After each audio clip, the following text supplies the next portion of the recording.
ప్రజలతో మమేకమై ప్రజా జీవంలో ఒక పార్ట్గా మీరుంటూ ప్రజలకు కావాల్సిన ప్రతి ఒక్క విషయాన్ని స్పష్టంగా అందిస్తూ ఇవాళ ఈ దేశంలో కానీ ప్రపంచంలో కానీ ప్రాణాలతో చెలగాటమాడుతూ 24 గంటలు కూడా రోడ్డు మీద ఉన్నటువంటి వ్యక్తులు జర్నలిస్ట్ సోదరులు వాళ్ళకి ఎంత చేసినా తక్కువ అని భావిస్తా. నేను నా వంతు ఎప్పుడు ఏం చేసినా కూడా ఫస్ట్ ప్రయారిటీ నేను వాళ్ళకే ఇస్తూ ఉంటాను. చాలామంది 5 స్టార్ రోడ్లో పెడదాం ఎంత ఖర్చు అయినా పడడానికి నేను ఏదైనా చేయగలిగితే వాళ్ళకి అలా ఆలోచిస్తూ ఉంటాను నేను. సో వాళ్ళు ఈ దేశ సమాజంలోకి చాలా అవసరమైన వ్యక్తులు కాబట్టి ఖచ్చితంగా ఇవాళ వాళ్ళకి సన్మానించడం చాలా మంచి పరిణామం. నాగరాజు గారికి ప్రత్యేకంగా నేను ధన్యవాదాలు తెలియజేస్తూ మీరు కూడా నాగరాజు గారికి అండగా ఉండాలని, భవిష్యత్తులో ఇంకా మంచి నాయకుడి విధంగా మీ ఆశీస్సులు కూడా ఇవ్వాలని. ఇప్పుడే అన్న చెప్పినట్టుగా గత ప్రభుత్వాలు ఏమో నాకు తెలియదు కానీ ఈ టర్మ్లో మాత్రం మీకు ఇల్లు వస్తాయని చెప్పేసి 100% నేను నమ్ముతున్నాను. ఆ విధంగా చేస్తానని కూడా నా వంతు నేను 100% ప్రామిస్ చేస్తూ ఉన్నా. 600 అయినా ఈసారి జర్నలిస్టులకు ఇల్లు వస్తున్నాయి. అలాగే ఇప్పుడు అన్న చెప్పినట్టుగా మీరందరూ అంగీకరిస్తే ప్రస్తుతం అర్హులైన వాళ్ళకి ఇప్పుడు ఏంటంటే గవర్నమెంట్ రూల్స్ సిస్టమ్ ఉంటుంది. అర్హులైన వాళ్ళకి సౌత్లో మీరు ఇల్లు ఇవ్వమంటే ఇమ్మీడియట్గా నేను ఇప్పిస్తాను. దానికి కూడా నేను రెడీ. ఒక రోజు కూడా లేట్ అవ్వకుండా ఇమ్మీడియట్గా పెట్టిస్తాను. అర్హులైనటువంటి అయితే యాజ్ పర్ రూల్స్ మీకు అన్నీ తెలుసు కాబట్టి ఆ విధంగా కావాలంటే నేను ఎప్పుడు కావాలంటే అప్పుడు పెట్టించేస్తాను. సో ఖచ్చితంగా చేపిస్తాం. మీకు పూర్తిగా అండగా ఉంటాం.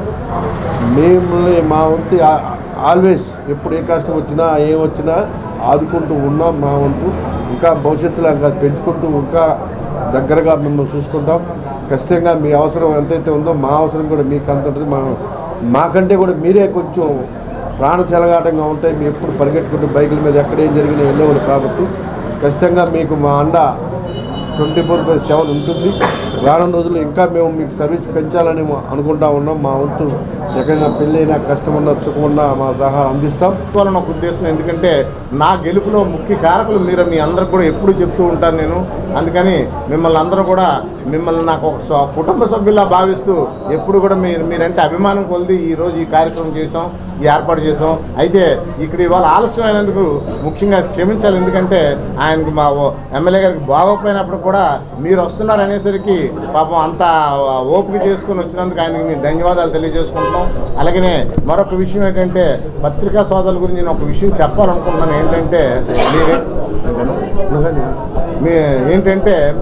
మీరందరూ కూడాను భద్రత లేని ఉద్యోగాలు చేసుకుంటున్నారు. మీరందరూ కూడా నాకు తెలిసినంత వరకు కూడాను మీకు ఎవరికి భద్రత లేదు. భద్రత అంటే ఆర్థిక భద్రత లేదు, లేదంటే ఎవరు ఆర్థిక భద్రత లేదు. ఎందుకంటే మీరు అమౌంట్ ఫిల్లరప్ ఎస్టేట్ మీరంతా కూడాను ఈ ప్రభుత్వాలకు కానీ ప్రజలకు కానీ కళ్ళు చెవులు మీరే. అటువంటి మీకు సరైనటువంటి భద్రత లేదని నేను చాలా బాధపడుతూ ఉంటాను. ఎందుకంటే ఒక సొంత ఇల్లు లేదు, ఒక కుటుంబాన్ని ఒక పిల్లలు చదివించుకోవాలన్నా సరే మీరు కష్టపడితే చదివించుకోవడమే తప్పితే ఎక్కడ కూడా ప్రభుత్వ పరంగా మీకు ఏమి అందుతుందని నేను అనుకోవట్లేదు. సత్కరించుకోవాలని ఈ కార్యక్రమం ఏర్పాటు చేశారు. యాక్చువల్గా కొద్దిగా అస్వస్థత ఉన్నప్పటికీ కూడా ఒక పక్క నాగరాజు గారు, ఒక పక్క నేను ప్రజలు ఇవ్వడంతోనే వచ్చి మీ అందరికీ నా చేతుల మీదుగా సత్కరించి వెళ్తానని చెప్పి హామీ ఇవ్వడం వల్ల రావడం జరిగింది. అదేవిధంగా నాగరాజు గారు చెప్పినట్లు జర్నలిస్టుల దినోత్సవం సందర్భంగా మనకి మొన్న మధ్య నేను పవన్ కళ్యాణ్ గారికి రిప్రజెంటేషన్ ఇచ్చాను మన నేషనల్ జర్నలిస్టుల తరఫున. అదేంటంటే అర్హులైన వారందరికీ కూడా ఇళ్ల స్థలాలు ఇవ్వాలని, అలాగే లోకేష్ గారికి కూడా వినతి పత్రం ఇచ్చాం. ఇదేంటంటే ప్రభుత్వం ఎప్పుడు తీసుకున్నా ఒక పాలసీ మ్యాటర్ది. అంతేగాని నాకు గంటల శ్రీనిబాబుకి ఇచ్చి ఇంకొకరికి ఇవ్వకపోవడం ఉండదు. రాష్ట్ర ప్రభుత్వం ఏ పాలసీ తీసుకున్నా గతంలో 2014లోనే మనందరికీ కూడా టిట్కో ఇల్లు ఇస్తారని చెప్పేసి అప్లికేషన్స్ తీసుకున్నారు.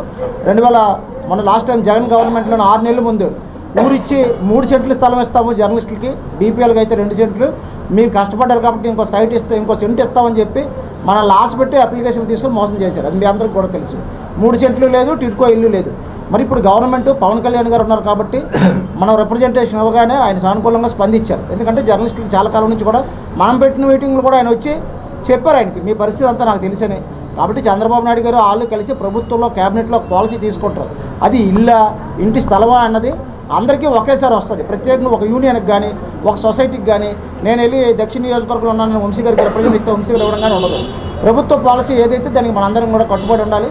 కాబట్టి మంచి డెసిషన్ తీసుకుంటారని ఆశిస్తున్నాం. అలాగే హెల్త్ ఇన్సూరెన్స్ కూడా మనందరికీ కూడా గవర్నమెంట్ రెన్యువల్ చేసింది.